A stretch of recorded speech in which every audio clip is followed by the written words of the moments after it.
For 35 years, a magic name to all who love thoroughbred sports cars. A name with a tradition, but a tradition that never rests on its laurels.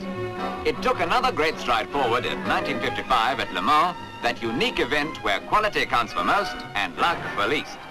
Here, the public saw for the first time a new and remarkable product of the M.G. stable, the prototype of the car which was soon to become world famous as the M.G.A.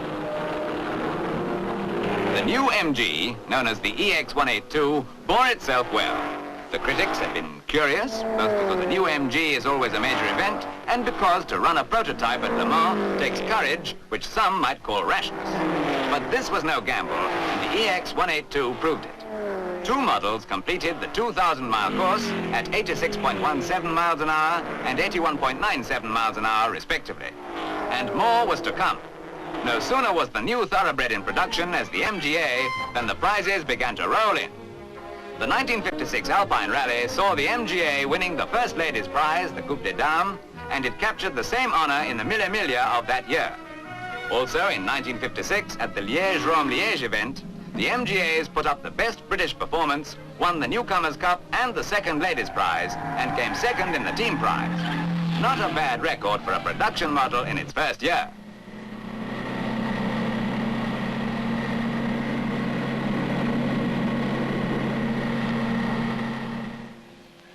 On the Liege-Rome-Liege run the following year, the Coupe des Dames was won for the first time ever by a British crew, and they won it with an M.G.A.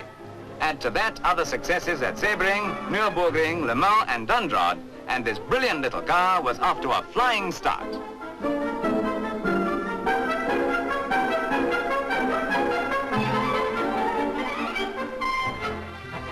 M.G. designers, as we've already remarked, do not rest on their laurels.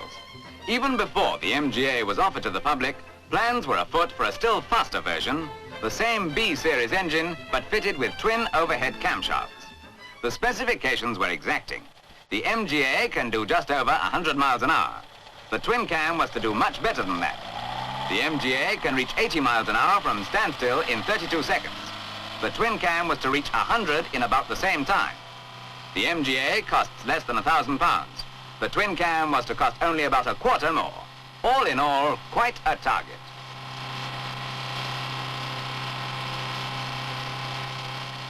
The designers went ahead, and as early as the autumn of 1955, a twin cam version of the EX182 was tried out in the Dunlop TT.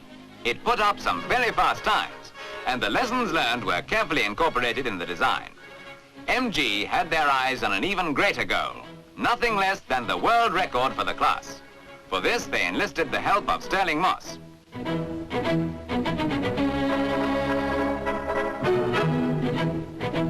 Nothing was left to chance.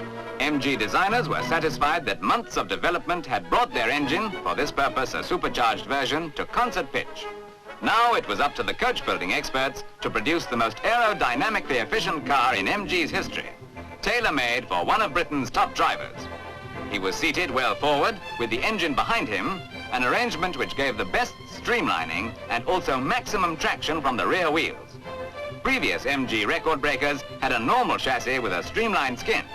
This time, streamlining was put first, and machinery and driver arranged accordingly. Driver and car were ready, and Bonneville Salt Flats, Utah, was chosen as the ideal location for the great attempt.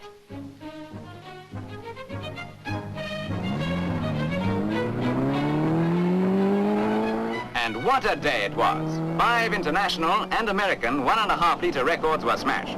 1 kilometer and 1 mile at 245 miles an hour. 5 kilometers at 243, 5 miles at 235, and 10 kilometers at 224 miles an hour. The new engine, soon to be on sale to the public in the M.G.A. twin cam, had proved itself magnificently. And now meet the M.G.A. twin cam itself, the production model. A race-bred car which gives both the competition driver and the normal intelligent motorist the finest value for money they have ever dreamed of. It's showing its paces on the M.I.R.A. track, the Motor Industry Research Association in Leicestershire. Like its standard M.G.A. brother, the twin cam combines speed with comfort. For M.G. have always believed a sports car should be comfortable. Not merely a machine for getting there fast, but a real car in which it is both safe and pleasant to get there fast. Entering the fast lane now. The rack and pinion steering is smooth and effortless, and it's hard to believe that such a high-speed vehicle has a turning circle of 29¼ feet. While we're looking at the back of her, it's worth mentioning that a selection of alternative rear axle and gearbox ratios is available. Just one of the many items in which the customer can make his personal choice. Other optional extras include an adjustable steering column, a competition windscreen only 6½ inches deep, an oil cooler, a windscreen washer, and of course a heater and a radio.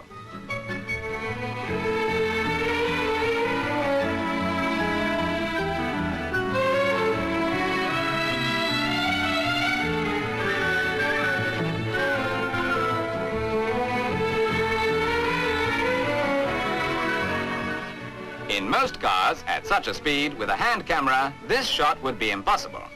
Comment enough on the suspension of the M.G.A. twin cam. She runs as smoothly as many cars do at half the speed. And that smoothness not only means comfort, it means safety.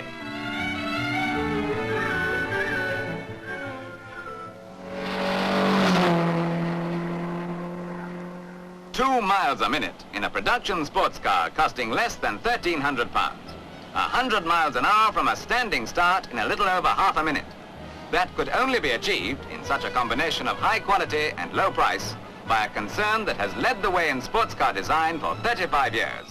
A sports car stable which is highly specialized and yet has the resources of a great corporation behind it. By the way, let us make it quite clear that the M.G.A. twin cam is not intended to supersede the standard M.G.A. models, which will continue unchanged. Every M.G. is a car for the enthusiast, but the twin cam is for the enthusiast who demands just that little extra.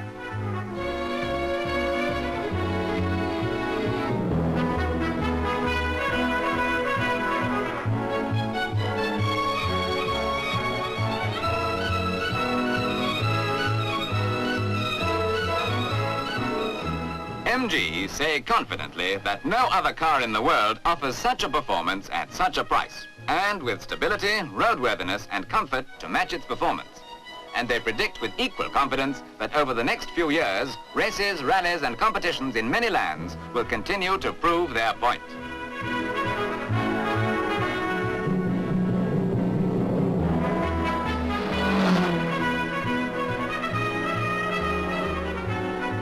We haven't mentioned the brakes yet. To give maximum safety with the extra turn of speed, the M.G.A. twin cam has Dunlop disc brakes on all 4 wheels. A 2 miles a minute car needs something special in the way of braking. In fact, it demands the most effective system the motor industry has produced. And this is it. Just watch.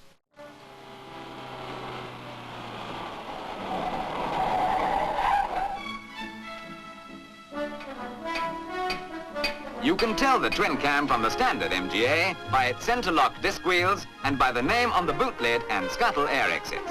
Otherwise, the two models look very similar. The differences that matter are inside the wheels and under the bonnet.